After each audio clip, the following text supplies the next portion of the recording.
Assalamualaikum warahmatullahi wabarakatuh. Waalaikumsalam. Bismillahirrahmanirrahim. Alhamdulillahirabbil alamin. Wassalatu wassalamu ala asyrafil anbiya'i wal mursalin wa ala alihi wa sahbihi ajma'in. Rabbi shrah li sadri wa yassir li amri wa hlul 'uqdatam min lisani yafqahu qawli. Amma ba'd. Ikhwah yang ana kasihi sekalian, kita ucapkan syukur kepada Allah SWT dengan limpah kurnianya dapat kita jayakan majlis kita Mukatibah untuk bulan ini, dan mudah-mudahan kita berdoa sentiasa kepada Allah Ta'ala semoga diberi kekuatan, diberi hidayah kepada kita semua yang ada di sini untuk meneruskannya, dan juga sahabat-sahabat kita yang mungkin tak ada peluang bersama kita pada kali ini akan bersama-sama kita nanti, insya-Allah. Dan mudah-mudahan Allah permudahkan semua urusan kita dan dapat kita datang bersama-sama untuk kita jayakan majlis kita ini. Dan sekarang ni insya-Allah kita akan dalam majlis kuliah subuh ataupun tazkirah, yang mana dah diminta oleh Ustaz Tuan kita untuk membaca daripada buku Ar-Raqaiq. Ar-Raqaiq iaitu karangan daripada Ustaz Muhammad Ahmad Al-Rashid yang diterjemahkan Indonesianya Pelembut Hati.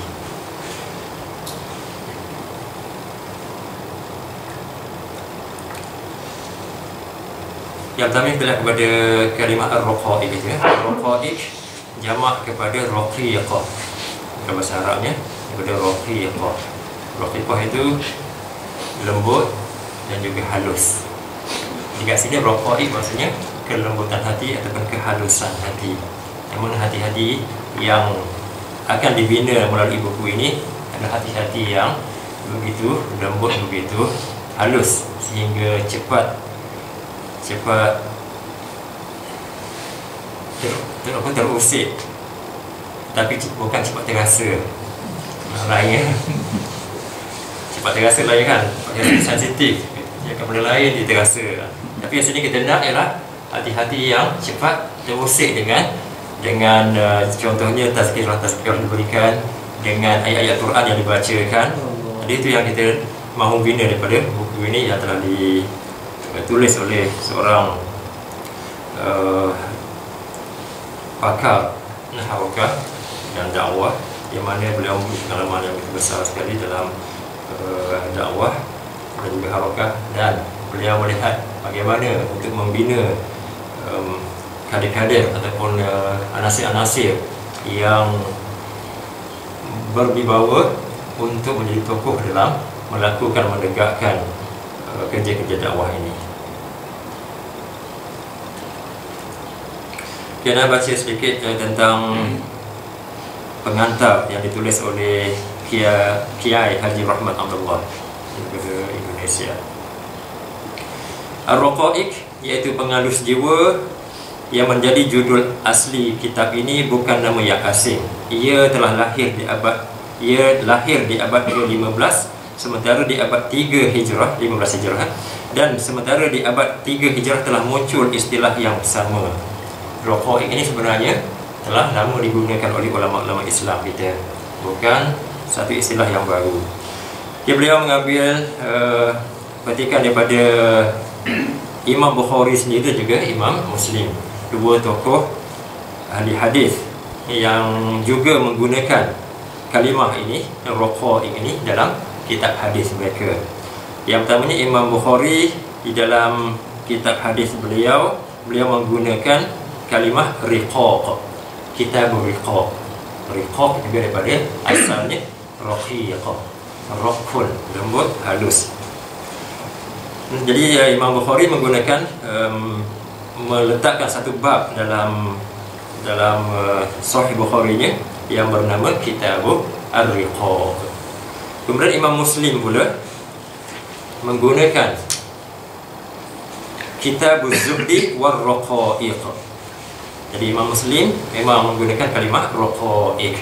Jadi kalimah ini bukan kalimah baru, bahkan kalimah yang telah digunakan oleh ulama-ulama yang terdahulu daripada Ustaz Muhammad Ahmad Ar-Rashid ini.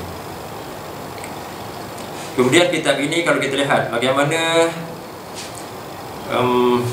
Imam Bukhari juga Imam Muslim tadi meletakkan satu kitab khusus untuk membina hati ini, membina peribadi kita, membina hati kita supaya hati kita menjadi lembut, menjadi halus dan sentiasa dapat berhubung dengan Allah Subhanahu Wa Taala.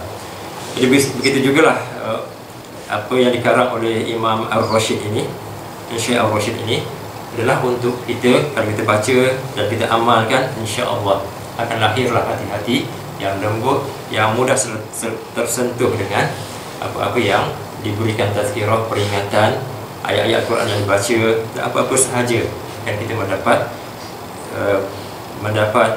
pengajaran daripada apa yang diberikan kepada kita. Kemudian begitu juga beliau Kiai Rahmat ini menyentuh sedikit tentang kalimah sufi. Kerana biasanya kalau perkara-perkara yang bersangkutan dengan hati ini, maka itu lebih kepada orang sufi. Sufi ahli-ahli tasawuf. Yang mana ahli tasawuf mereka memang kerja mereka tertumpu kepada membina hati yang bersih untuk beribadat kepada Allah Subhanahu Wa Taala. Jadi kalimah sufi ini juga sekarang ini ada juga sebahagian manusia yang begitu alergik sekali. Dia sebut sufi saja, dah dia kata sufi bukan daripada ajaran-ajaran Islam. Sedangkan sufi itu ataupun pengajaran itu sendiri, istilahnya kita tak berapa tekankan, tapi pengajaran, kandungan pengajarannya adalah memang datangnya daripada al-Islam. Tasawuf itu ada dalam Islam. Itu juga lah kalau kita lihat, kita baca dalam hadis yang Jibril datang mengajar kepada sahabat-sahabat. Yang pertama sekali, apa itu iman, apa itu Islam, dan juga apa itu ihsan. Jika situlah para ulama mengambil kata ihsan itu sebenarnya adalah boleh kita terjemahkan kepada ilmu tasawuf. Tasawuf yang kita mendidik hati ini supaya kita mempunyai hati-hati yang bersih. Bila kita beribadat kepada Allah Ta'ala, beribadat dengan secara ikhlas, seolah-olah kita melihat Allah itu ada di depan kita. Itulah kalau kita solat di depan ada kawan kita, dengan kita solat dengan kita seorang diri pun dah berbeza solat kita, insya-Allah.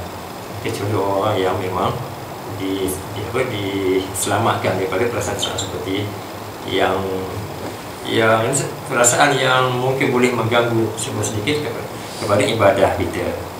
Kita solat seorang diri, mungkinlah kita tak khusyuk ni dan sebagainya. Tapi bila solat ada kawan kita bersama, tengok lagi guru kita ke, tengok lagi, lagilah kita solat dengan penuh tertib, terni, cantik sikit solat kita. Jadi ini pula Allah SWT. Jadi inilah kalimah tasawuf daripada ihsan ini, yang mana kita bina hati kita sehinggalah kita dapat rasakan bahawa Allah Ta'ala itu bersentiasa bersama kita dalam apa-apa segala perkara yang kita lakukan. Allah melihat kita di mana-mana sahaja. Jadi kalimah sufi ini sebenarnya telah digunakan oleh Imam Syafi'i rahimahullah. Imam Syafi'i sendiri telah menggunakan kalimah sufi.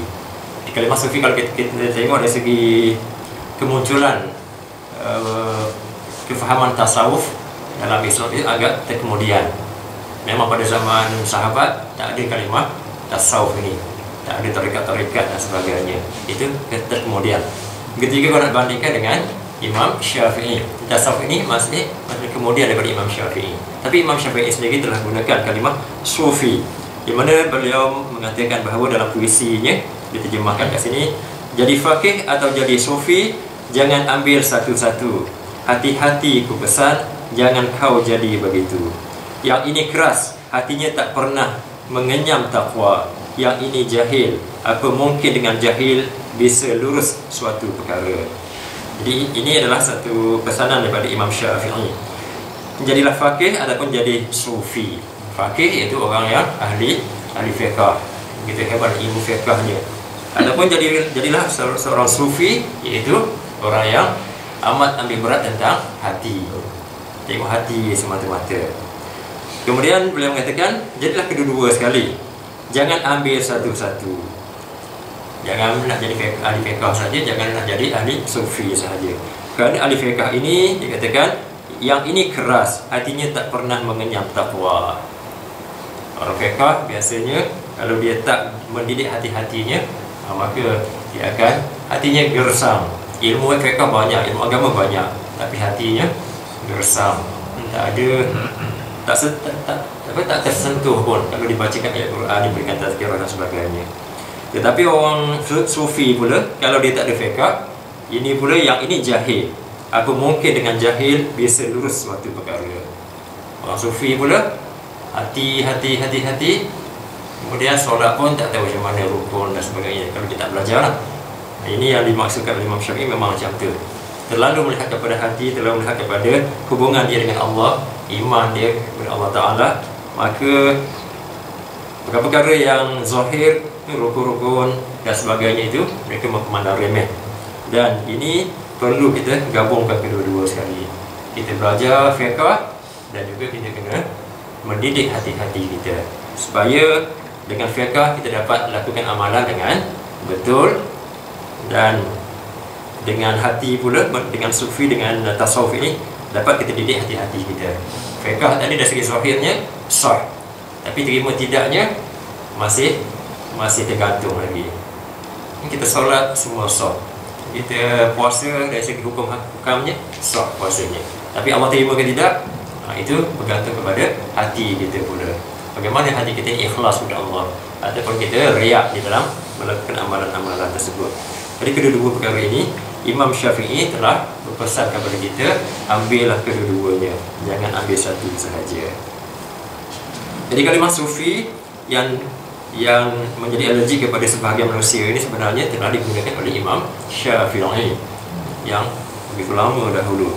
Jadi bila kita gunakan sekarang ni dengan erti-erti yang memang golongan-golongan ahli sufi ada yang menyeleweng, kita tak nafikan. Bahkan kalau nak banding yang benar yang tak benar itu, mungkin banyak yang tak benar, yang benar lebih banyak daripada yang sebenarnya.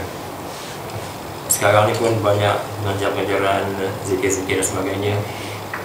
Apa Hasan Al-Harimau ke, tak silap ke apa ke, mungkin termasuklah kerajaan langit ke, kalau dia ada zikir-zikir dia, ayat pin dan sebagainya. Kita lihat bagaimana. Dan juga tarikat-tarikat, sebahagian daripadanya adalah memang menjurus kepada kesesatan, penyelewengan. Jadi kita kena hati-hati itu. Kita ambil yang sebagaimana yang contohnya kalau nak zikir, kita ambil daripada Mahfurat. Itu juga adalah zikir-zikir yang mendidik hati-hati kita.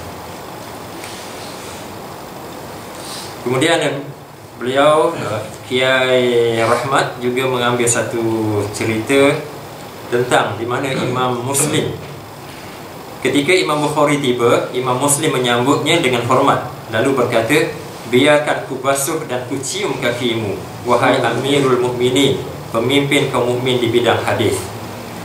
Ini kalau orang yang bukan ahli sufi, ataupun ahli sufi memang mungkin benda ni memang sangat-sangat diterima. Kalau guru dia tu ciumnya dengan macam-macam penghormatan yang diberikan. Jadi kalau orang sufi dengar benda ni mungkin tak ada apalah, boleh terima. Tapi orang yang lebih kepada sarafi ke, maka dia mungkin susah nak terima benda ni. Macam mana mungkin kita nak cium kaki seseorang, sedangkan Rasulullah SAW tak ajar benda tu. Sahabat di kalangan sahabat tak pernah berlaku benda tu. Ini sahabat-sahabat yang sighar, sahabat-sahabat yang kecil, yang baru, budak-budak lagi, tak pernah cium pun kaki Abu Bakar, sahabat yang kibar, yang hebat-hebat tu. Itu mungkin hujah mereka lah. Apakah Imam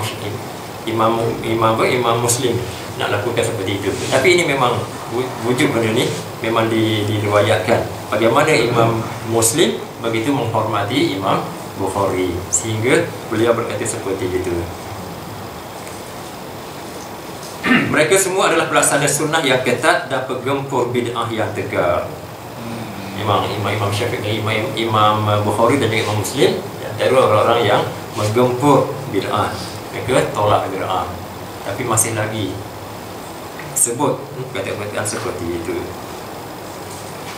Jadi itulah di antara mukadimah yang ditulis oleh pengantar yang ditulis oleh Kiai Haji Rahmat Abdullah. Kemudian beliau mengambil sedikit sini menerangkan sedikit buku tentang buku ini, iaitu Syekh Ar-Rashid dan juga Ar-Raqaiq. Kemudian kita lihat pengarang kitab ini Ar-Rashid dan juga Muhammad Ahmad Ar-Rashid dan juga kitab ini. Ini adalah salah satu silsilah rantaian daripada siri Ihya'u Fiqhid Da'wah. Ihya'u Fiqhid Da'wah. Ihya menghidupkan fiqh dakwah. Kalau Imam Ghazali mengarang kitab Ihya Ulumuddin, menghidupkan ilmu agama. Kemudian beliau Ar-Rashid, ini satu siri dia Ihya Fiqh Dakwah. Dan kitab yang pertama sekali Al-Muntalaq, kitab yang kedua Al-Awaiq, dan kitab yang ketiga ni adalah Ar-Raqaiq. Mungkin kita dah baca langkah bermula. Kemudian Al-Awaiq diterjemahkan dalam bahasa Melayu kita apa ya? Halangan. Kat sini hambatan-hambatan. Terjemah Indonesia Awaiq, hambatan-hambatan. Kemudian yang ketiga, siri ketiga dalam buku ketiga daripada siri adalah Ar-Raqaiq. Kemudian selepas buku ini ada lagi Sina'atul Hayah. Sina'atul Hayah iaitu seni kehidupan, seni membina kehidupan. Dan yang akhir sekali Al-Masar. Setakat yang nak tahu Al-Masar. Lepas tu ada Bawarif yang belum kita baca lagi. Tetapi buku dia ni, sebagaimana yang ditulis di sini, memahami teks Arabnya saja berat, bagaimana menterjemahkannya pula. Memang kalau Adam sendiri pun baca yang Arabnya memang bukan 2-3 kali lah. Rasanya 10 kali pun. Tengok makna dia, tengok nahu dia, kawaidnya semua kena tengok. Balaghahnya tinggi, masukkan kena dipahami. Dia ada buku terjemah ni boleh bantu, walaupun Indonesia pun tak faham juga. Dia boleh bantu, alhamdulillah.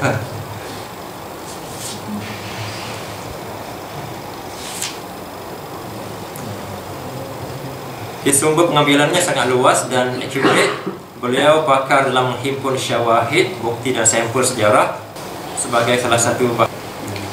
Kemudian beliau juga menjelaskan sedikit bagaimana Ustaz Syekh ini Ar-Rashid ini menulis buku ini. Beliau tidaklah mengikut kepada susunan yang biasa. Contohnya Imam Ghazali mengarang Ihya Ulumuddin, daripada awal sampai akhir itu ada susunan yang tertentu. Begitu juga dalam bidang mendidik hati ini, Imam Al-Qasim, Syekh Qasim Al-Qushairi dengan Risalah Al-Syiriyahnya, dalam banyak kitab-kitab mereka kebiasaannya menulis dengan begitu tertib, bermula daripada ikhlas contohnya. Kemudian yang pertama biasanya dimulakan dengan yang muhlikat, perkara yang merosakkan, meruntuhkan, yang merosakkan amalan dan sebagainya. Kemudian bab yang seterusnya barulah perkara yang munjiat, yang memberi keselamatan. Tapi Imam Syekh kita ini, beliau dengan gaya bebas. Sebetulnya ada yang susunan seperti itu. Tapi walaupun gaya bebasnya, kita lihat bagaimana beliau ini menyusun untuk mendidik hati-hati kita ini dengan begitu tertib sekali. Yang kita baca nanti insya-Allah kita akan dapat lihat susunan meningkat. Cuma dari segi teorinya, pembahagiannya, contohnya takwa, takwa dari bahasa itu mungkin tak ada dalam buku ini. Tapi terus kepada pelaksanaannya, bagaimana dalam takwa dan sebagainya. Itu baru mukadimah daripada penterjemah, pengantar. Sekarang ni kita baru nak lihat kepada sedikit daripada mukadimah daripada pengarang sendiri.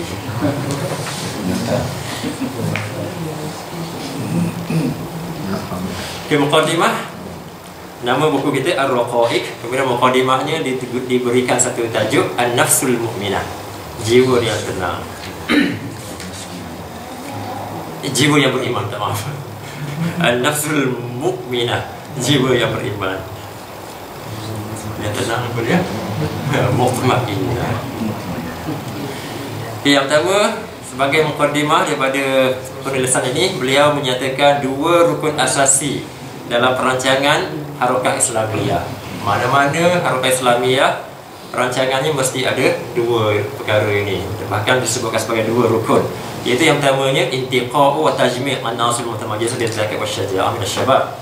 Memilih dan mengumpul anasir-anasir yang mempunyai sifat-sifat kebijaksanaan dan juga keberanian daripada syabab.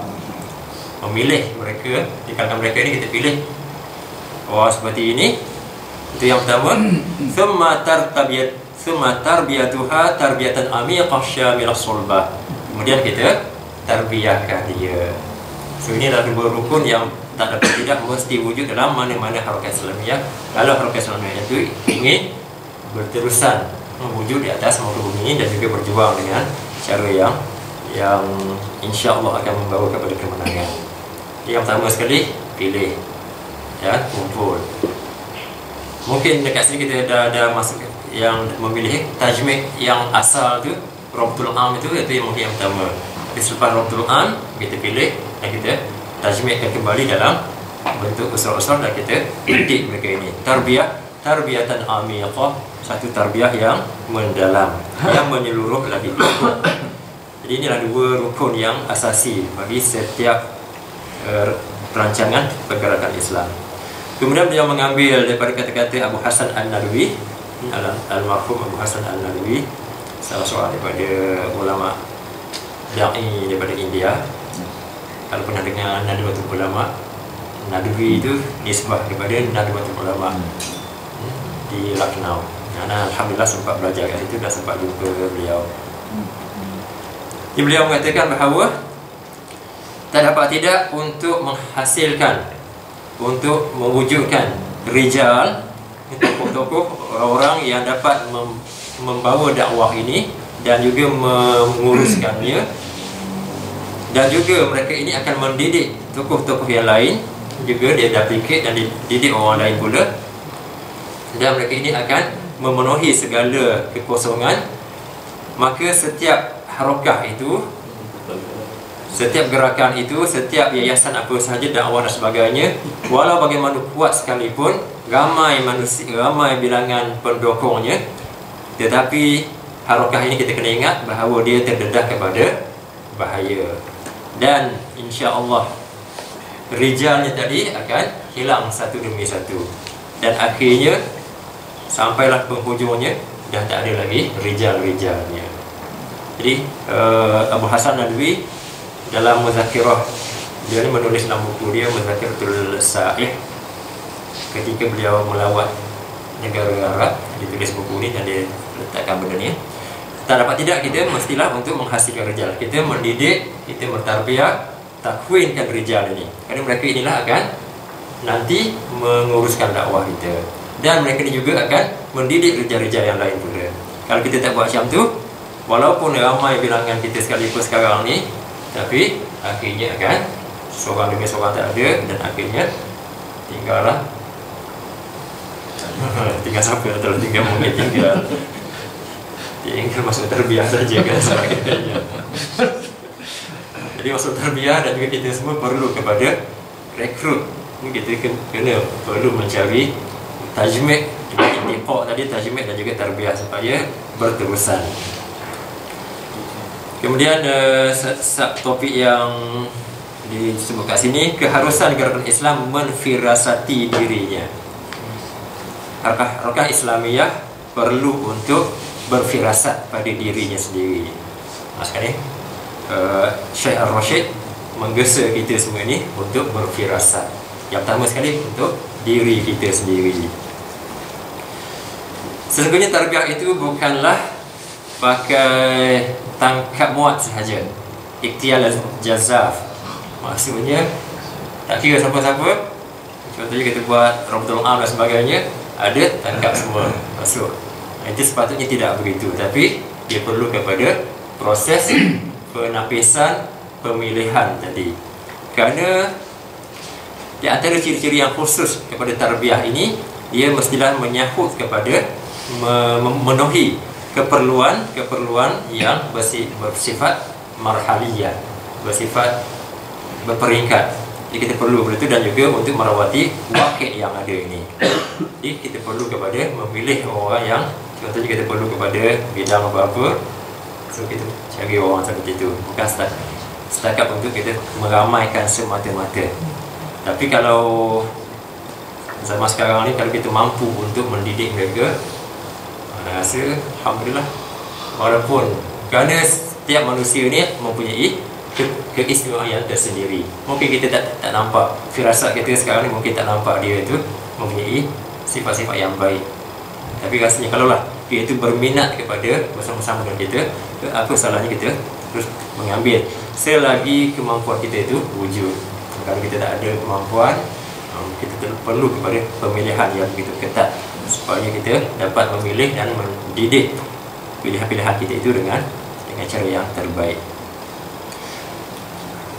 Maka kat sini beliau mengatakan fawajibu iqraril mufadalah bainal ajzain halal khair.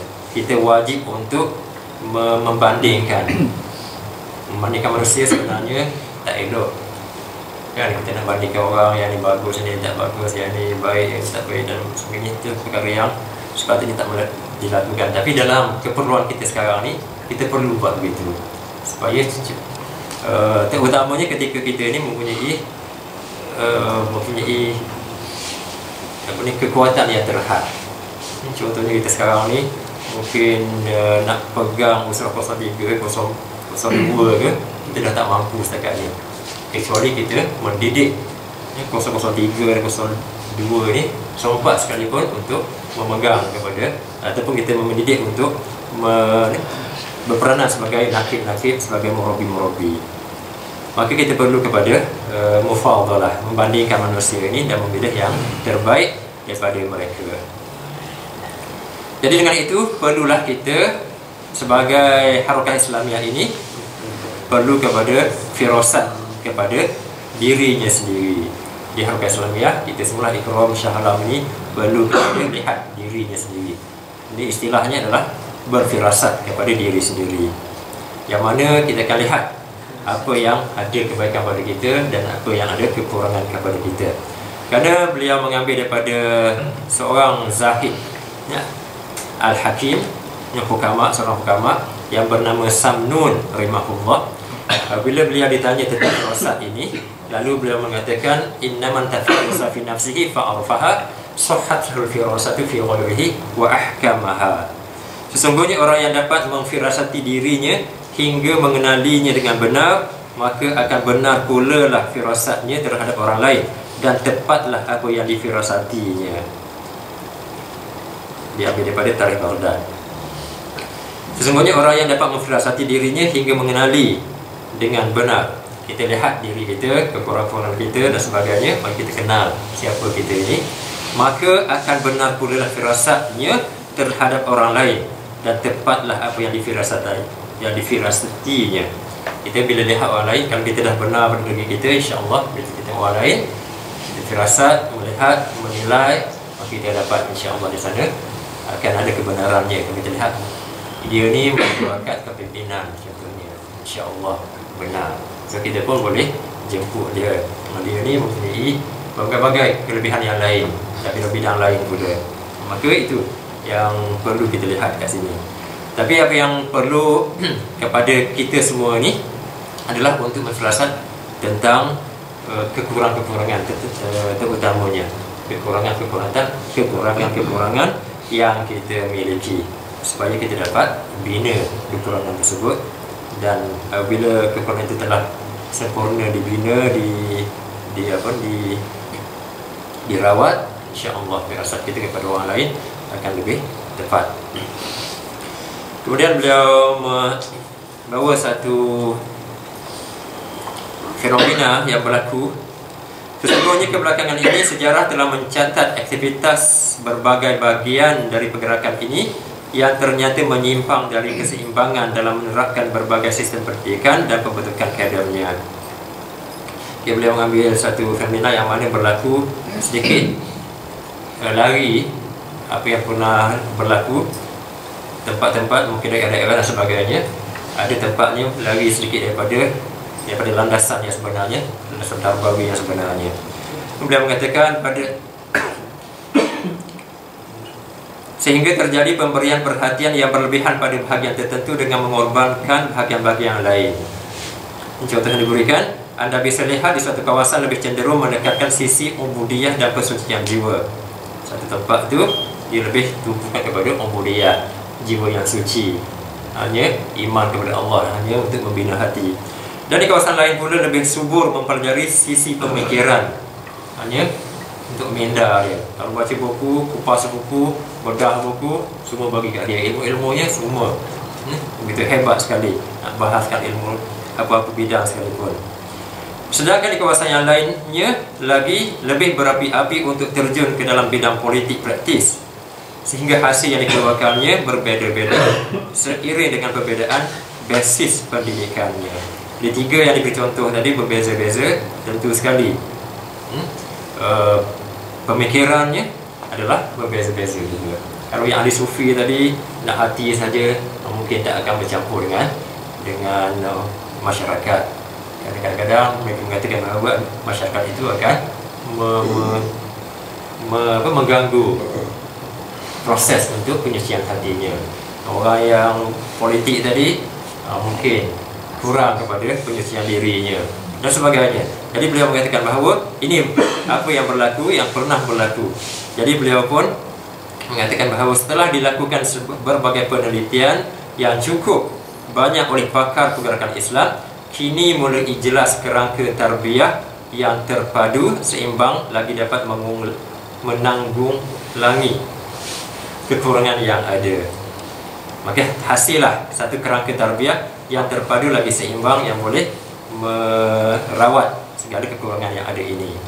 Hasil penelitian ini menekankan penanaman nilai-nilai berikut. Perlu kepada untuk menanam nilai-nilai, antaranya ialah al-hirsu ala solat wa tathbitul aqidah. Antusias mengerjakan solat dan mengukuhkan akidah. Al-hirs iaitu mengambil berat tentang solat dan juga untuk mengukuhkan akidah.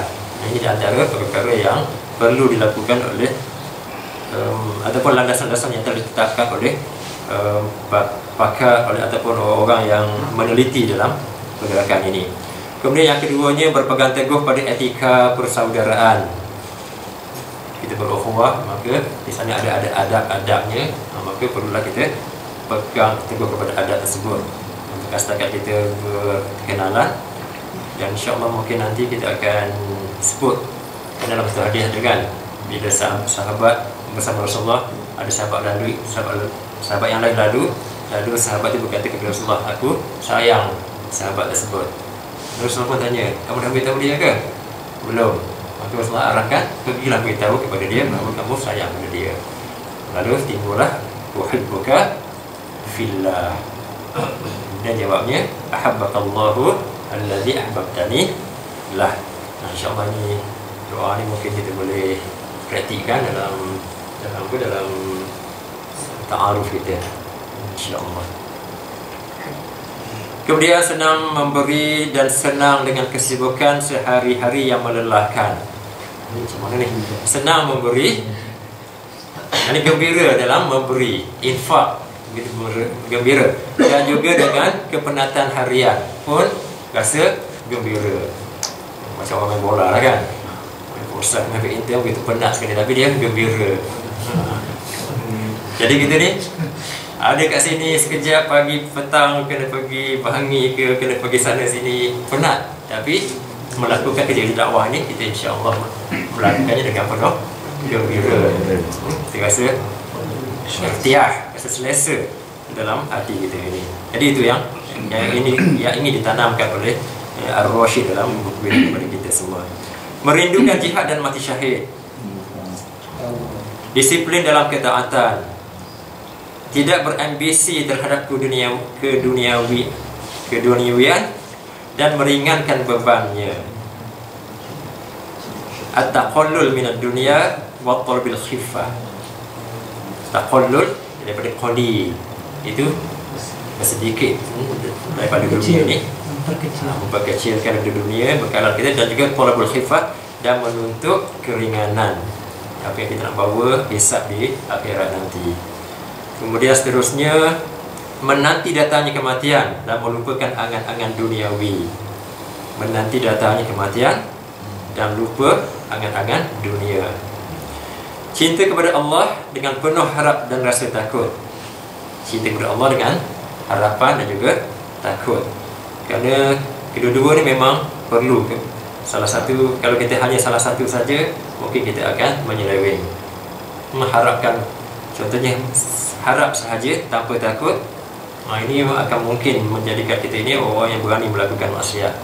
InsyaAllah Allah akan ampun. Kita dengar apa, hadis-hadis yang mengatakan bahawa selagi kita tak lakukan pun dosa besar, maka solat dengan solat itu akan menghapuskan dosa-dosa kecil itu. Bahkan wuduk kita pun menjatuhkan dosa-dosa kecil. Maka kita pun penuh berharap untuk Allah ampunkan, lalu kita berani melakukan dosa-dosa. Walhamdulillah. Begitu juga rasa takut. Jadi kita perlu kepada rasa takut. Kita takut kepada neraka. Macam mana kalau kita fikir Allah tak ampunkan dosa? Kemudian kita dengar semalam orang para sahabat menceritakan bahawa kalau dosa itu seperti gunung yang akan tempat mereka. Tapi orang yang fajir ini, orang yang melakukan dosa ini, seperti lalat sahaja. Buat macam tu je mudah terbang kan, tak payah angkat tangan. Putus hubungan dengan orang kafir dan orang munafik. Ini juga disebutkan ini mufasalah alladzina kafaru walladzina nafaqu. Putus hubungan kat sini mungkin memang kita faham, bukanlah berarti berhubungan dengan orang kafir itu tak dibenarkan, tapi hubungan yang mesra. Maksudnya dalam tolong menolong kepada orang kafir yang mungkin boleh membawa kepada kemudaratan kepada kita, juga orang munafik. Tapi kalau kita berhubung perniagaan, hubung untuk menyampaikan Islam itu, maka itu adalah satu perkara yang memang perlu dilakukan. Kita ada dakwah interaktif minggu depan, Sabtu minggu depan, insyaAllah. Kita masih menunggu pendaftaran kepada tanggungan kita sendiri. Sedangkan kita ada sekitar 17 atau hampir 20 orang yang di luar daripada kita. Jadi itu insyaAllah kita menunggu adalah perkara. Ini terbuka kan. Ya, seterusnya dan akhir yang disebutkan sini adalah sabar menghadapi segala cubaan dan ujian. Wasabru alal mihan. Sesiapa yang dapat merealisasikan poin-poin ini, maka ia layak dijadikan foundation sebagai asas yang kukuh bagi aktivitas pergerakan Islam. Dan siapa yang ada perkara ini terbina dalam dirinya, maka insya-Allah dia menjadi orang yang amat diperlukan dalam pergerakan Islam, dan insya-Allah dia akan kukuh, dan orang lain juga insya-Allah akan mengikuti orang seperti ini. Jadi beliau mengatakan bahawa Ar-Rasyid mengatakan bahawa fasal-fasal yang akan disebut dalam buku ini khusus menerangkan sebahagian daripada poin-poin tersebut, yang sebanyak daripada solatnya, membina akidah, mengukuhkan akidah, rindu kepada jihad, mati syahid dan sebagainya, itu akan disentuh dalam fasal-fasal yang akan ditulis oleh beliau dalam buku ini.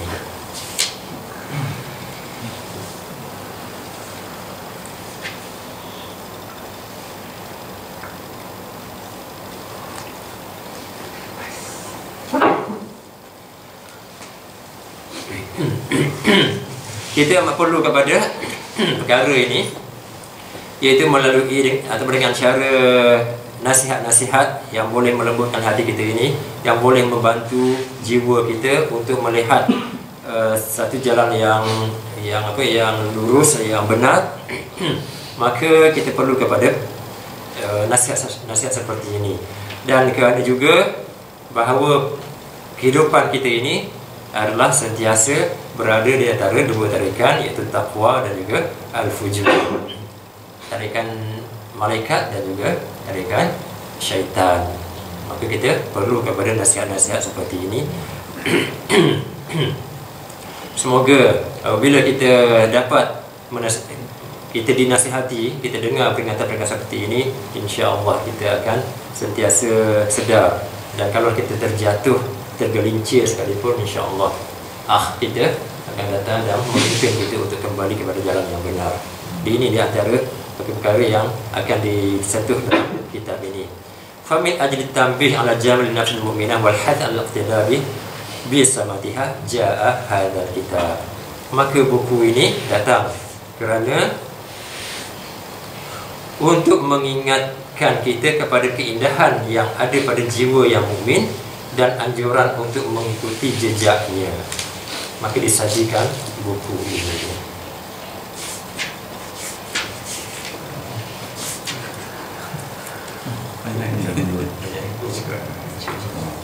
Jadi ini disebut oleh Syekh kita Ar-Rasyid mengatakan bahawa buku ini memang ditujukan untuk kita membina, yang pertama untuk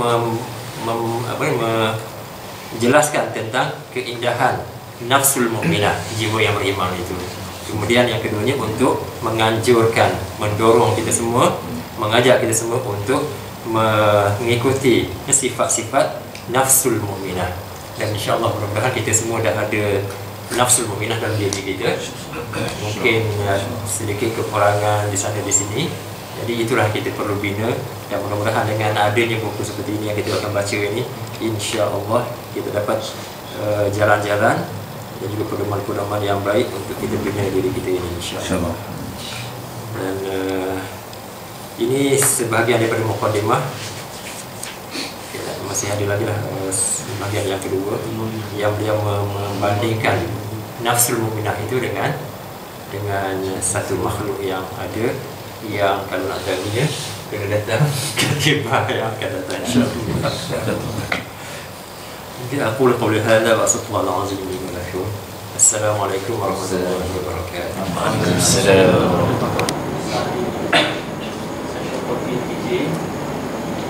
Nak gantung ni. Aku tak tahu tak ya. Tadi sakit kepala sikit, jangan lambat. Ada high blood sikit.